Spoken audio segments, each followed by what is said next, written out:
My mom and dad were typical of their generation, fairly strict, very honest, and very hardworking. My dad sent me into town to bring back a gallon of gas. He gave me the empty can. We lived about maybe half a mile out of town, a small little village with 300 people and one gas station. He said, "Go and get some gas." But I don't think he counted on the weight because at that point I was about 5 years old and maybe weighed 40 pounds.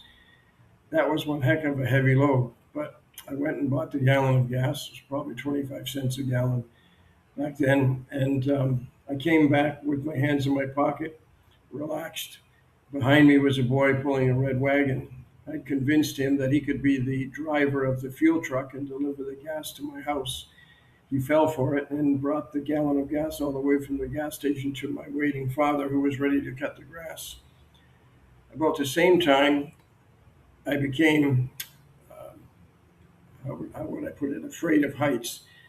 That's because the kids in the neighborhood got together and they were playing cowboys and Indians. They'd seen somebody hanging in a movie and decided I was young and small enough that they could hang me out the second floor of a barn. Same little village, about 300 people, a village called Ilderton. I went in there to hang out with these other kids. Most of them were 8 or 9. One of them was 11 or 12, a girl. She was a bit older. So they got a noose and they decided I was a bad person and had to be hung out the second floor of the barn. And they put it around my neck. And they were going to throw me out that window, not really knowing what happens, that you die. But the older girl was alert enough and she says, no, that would actually hurt him. So she made sure the ropes went not around my neck, but under my arms. So they did throw me out the window and I did hang there for 5 or 10 minutes until they hauled me back in. And years later, I figured out that's probably why I'm afraid of heights. Even a second or third floor balcony bothers me.